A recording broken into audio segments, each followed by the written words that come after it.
বাবা এইটা তো আমি কি করলে? আমার মার জায়গা তুমি অন্যজনকে দিয়ে দিলে। আমি ওনাকে মা বলে মানতে পারবো না। মা, এটা তোর নতুন মা, আজ থেকে মা বলে ডাকবি। থাক মেয়েকে কোনো কিছু বলো না, আমি পরে মানিয়ে নিব। বেশি বললে সে রাগ করবে, আর কোনো কিছু বলো না।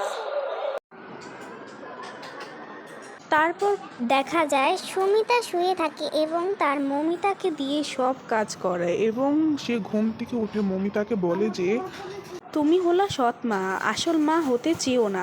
মমিতা বলে যে আমি সৎ মা, কিন্তু সৎ এবং মা। আমি তোর আসল মাই হয়ে দেখাবো, দেখিস তুই। চল আমরা কোনো জায়গায় ঘুরতে যাই।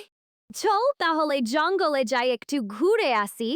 হঠাৎ তারা জঙ্গলে পৌঁছায় এবং বাঘ দেখে ঝোপের আড়ালে। তারপর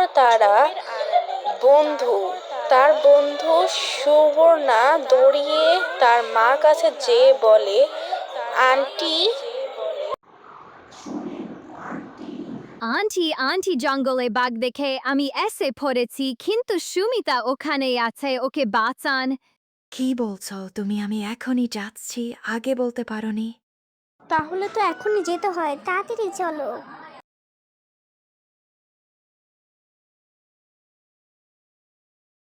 সুমিত আমার, ও তাড়াতাড়ি ওঠ, না হলে বাঘ চলে আসবে। ও মা গো! আমাকে মাফ করে দাও। আমি তোমাকে যা কিছু বলেছি তার জন্য কিন্তু তুমি আমাকে আজ বাঁচাতে এসেছ। তুমি আমার আসল মা। এখন এগুলি বলার সময় নেই, তাড়াতাড়ি চল।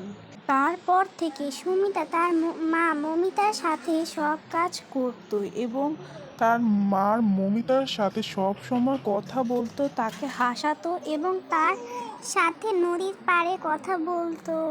হাসতো, গল্প গুজব করতো এবং তারা দুজন মিলে একসাথে কামও করতো। তো এবং জল ভরে নিয়ে আসতো।